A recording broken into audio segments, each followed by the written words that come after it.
वाराणसी गांव के बाहर एक छोटी सी कुटिया में साधु शुक्राचार्य वर्षों से तपस्या कर रहे थे। वे बहुत पहुँचे हुए सिद्ध साधु थे। गांव में उनकी चर्चा इतनी थी कि यदि किसी भी घर में कोई अनहोनी हो जाती तो लोग सबसे पहले साधु महाराज के पास ही जाते। अब तक ऐसा कभी नहीं हुआ था कि किसी गांव वाले ने उनसे मदद मांगी हो और वह पूरी न हुई हो। पूरे गांव को उन पर अटूट विश्वास था।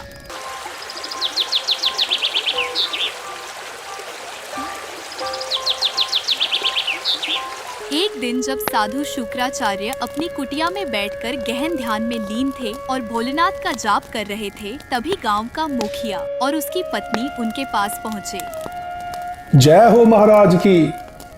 साधु महाराज, आज हम बहुत खुश हैं। वर्षों पहले जो आपने हमें आशीर्वाद दिया था वो आज पूरा हुआ है। हमारे घर पोते का जन्म हुआ है। आज हम बहुत खुश हैं। अरे भक्तों, हम कौन होते हैं आशीर्वाद देने वाले? ये तो भगवान भोलेनाथ की कृपा है और आपकी भक्ति का परिणाम। महाराज, आज हम बहुत खुश हैं। पूरे 10 सालों बाद आज हमारे घर पोते का जन्म हुआ है। ये सब आपकी कृपा है, इसलिए हम आपके लिए एक बेट लेकर आए हैं। कृपा करके इसे स्वीकार करें, मना मत कीजिए। इससे हमारे मन को बहुत शांति मिलेगी। अरे, ये उपहार हमारे किसी काम का नहीं है। हम तो साधु हैं। इस बहुमूल्य वस्तुओं से हम बहुत दूर रहते हैं। कृपया इसे किसी जरूरतमंद को दे दीजिए। हम इसको नहीं ले सकते। महाराज, ये उपहार आप रख लीजिए। हम बड़े प्यार से आपके लिए लेकर आए हैं। आपके पास तो जरूरतमंदों का आना जाना तो लगा ही रहता है। कृपया इसे मना मत कीजिए, हमारे मन को बहुत शांति मिलेगी। चलो ठीक है भक्तों, जैसा आपको उचित लगे मैं इसको रख लेता हूँ और किसी जरूरतमंद को ये उपहार दे दूंगा जिसकी इसको बहुत ज़्यादा ज़रूरत हो। मुखिया और उसकी पत्नी आभार प्रकट कर वहाँ से चले गए और साधु पुनः ध्यान में लीन हो गए। समय बीतता गया। साधु महाराज के पास बहुत सारे लोग अपनी अपनी चिंता और दुख प्रकट करते रहे, लेकिन साधु जी को कोई ऐसा न लगा कि जिससे वह उपहार दे।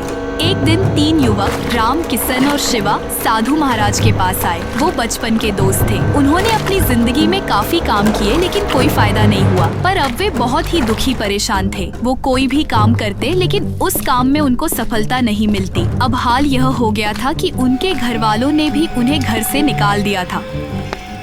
क्या हुआ बच्चों, इतने उदास क्यों हो? किस बात की चिंता है? अरे, सब कुछ ठीक ठाक तो है ना?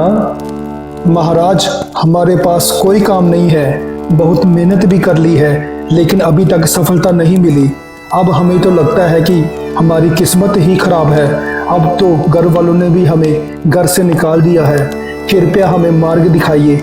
बहुत ज़्यादा परेशानी से गुजर रहे हैं। अरे भक्तों, इस संसार में काम की कोई कमी नहीं है। तुम सब मन लगाकर काम करोगे तो कामयाब जरूर होगे। तुम तीनों मिलकर छोटा सा कोई काम शुरू करना चाहो तो मैं तुम्हारी मदद कर सकता हूँ। महाराज, हम तीनों पक्के मित्र हैं और हम काम भी साथ में ही करना चाहते हैं, क्योंकि अब तक जो भी हमने काम किया है सब साथ मिलकर ही किया है। चिंता मत करो, भगवान का आशीर्वाद तुम्हारे साथ है। तुम सब मन से मेहनत करते रहना। भगवान तुम्हें एक ना एक दिन जरूर कामयाब करेगा। ये लो भक्तों, पोटली, और इसमें एक बहुमूल्य सोने का कंगन है। इसका मूल्य बहुत अधिक है।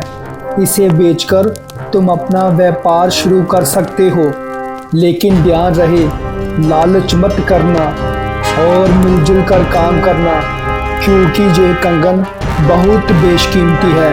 मेरी बात समझ रहे हो ना?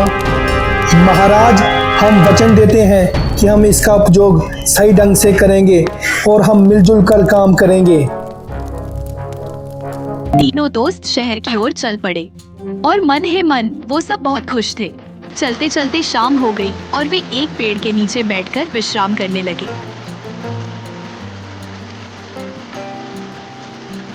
शिवा ने पोटली खोली तो उसमें एक बेहद कीमती सोने का कंगन था। वह बोला, अब तो हमारी किस्मत बदल जाएगी। इसको हम बेच देते हैं और जो भी इससे पैसे मिलेंगे उसका हम सब बराबर में बांट लेंगे, फिर हम जल्दी अमीर हो जाएंगे। राम और किशन ने भी शिवा की बात पर सहमति जताई। फिर वे तय करते हैं कि सुबह शहर जाएंगे, कंगन बेचेंगे और पैसे को 3 हिस्सों में बांट लेंगे। वो एक दूसरे से पैसों से शुरू करने वाले काम को बताने लगे। मैं तो उन पैसों से एक शहर में अच्छा सा मकान खरीदूंगा और उसे किराए पर लगा दूंगा, जिससे मुझे हर महीने पैसे मिलते रहेंगे और मेरी ज़रूरतें भी पूरी होती रहेंगी। मैं टैक्सी खरीदूंगा और मैं शहर में ही टैक्सी चलाऊंगा। इससे मुझे हर रोज़ पैसे मिलते रहेंगे, क्योंकि वैसे भी मुझे टैक्सी चलाने का बहुत शौक है। अरे मैं तो कपड़े का काम शुरू करूंगा और शहर में रहूंगा, फिर बहुत सारा पैसा कमाकर मैं अपने वापस गांव को ही चला जाऊंगा। वे सपनों में खो जाते हैं और बातें करते रहते हैं। इतने में रात हो जाती है।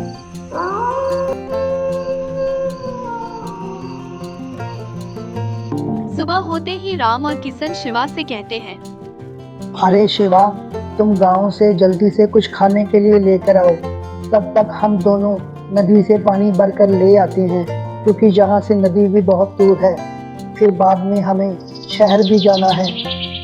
चलो ठीक है, तुम दोनों की मर्जी। और मैं यह पोटली यहाँ पर रख देता हूँ।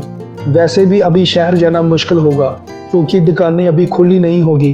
तब तक मैं गांव से खाने के लिए कुछ रोटियां ले आता हूँ। शिवा उनके लिए खाना लेने के लिए शहर चला जाता है। अब राम और किशन एक योजना बनाते हैं।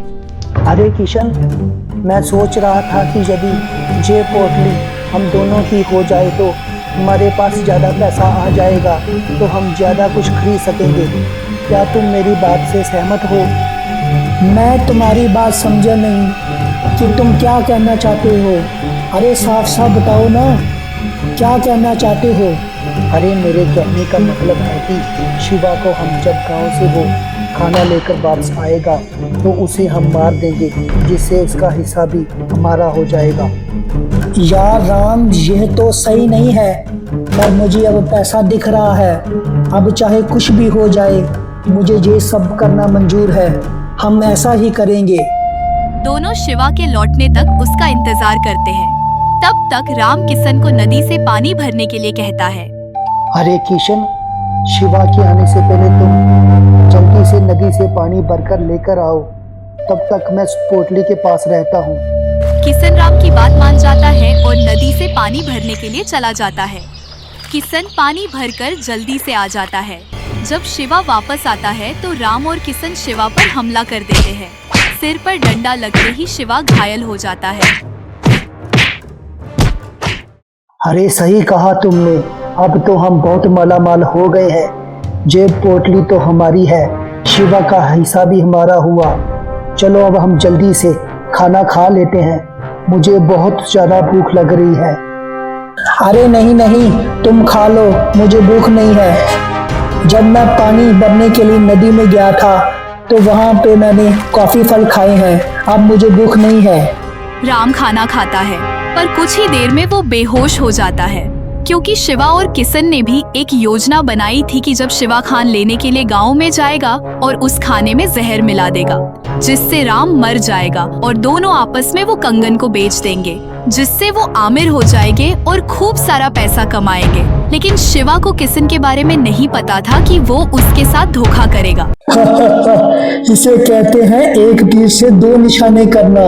अब मैं बहुत अमीर बन गया हूँ, मेरे पास अब सोने का कंगन है। वैसे भी मेरा दोस्त किसी काम का नहीं है, इन दोनों की वजह से मैं भी गरीब बन के रह गया था। जब वह पोटली खोलता है तो उसमें कुछ नहीं होता, वह खाली होती है।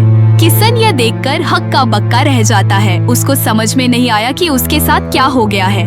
उधर साधु शुक्राचार्य घूमते घूमते वहाँ आ जाते हैं। जब वो राम और किशन की तरफ देखते हैं तो उनको सब ज्ञात हो जाता है। साधु जी, मुझे क्षमा कर दीजिए, मुझसे बहुत बड़ी गलती हो गई है। मैंने लालच में आकर अपने दोनों दोस्तों को धोखा दे दिया है, मुझे क्षमा कर दीजिए। पर मुझे एक बात समझ में नहीं आई कि महाराज ये सोने की पोटली आखिर गई कहाँ, मुझे मिल क्यों नहीं रही। चलो, अच्छा हुआ कि तुम्हें अपनी गलती का एहसास हो गया है, पर तुम्हें ऐसा नहीं था करना चाहिए। अब तुम्हारे दोस्तों से ही पता चलेगा कि आखिर वो सोने का कंगन गया कहाँ। साधु महाराज ने अपनी शक्ति से राम और शिवा को जल्दी से ठीक कर दिया। जब दोनों ठीक हो गए तो उन्होंने अपनी अपनी गलतियों को माना। तभी साधु जी के कहने पर राम ने उत्तर दिया, महाराज, जब ये दोनों मेरे पास नहीं थे तो मैंने ये कंगन को पेड़ के पीछे छुपा दिया था। मुझे लगता था कि हम शिवा को मार देंगे और जब मैं और किशन इस कंगन को लेकर शहर जाएंगे तो इस पोटली में कुछ नहीं होगा और मैं किशन को कह दूंगा कि शिवा ने हमारे साथ धोखा किया है और इस कंगन को कहीं रख दिया है। किशन मेरी बात मान जाता और कुछ समय बाद मैं उस पेड़ से कंगन को ले आता। मेरे बस दिमाग में यही था। अब सबको एक दूसरे के बारे में पता चल गया था कि सभी ने एक दूसरे के साथ धोखा किया है। उनको पता चल गया था कि उनके लालच के कारण उनके हाथ से बेशकीमती सोने का कंगन भी चला गया है। साधु महाराज वह कंगन वापस ले लेते हैं और बिना कुछ कहे वहां से चले जाते हैं।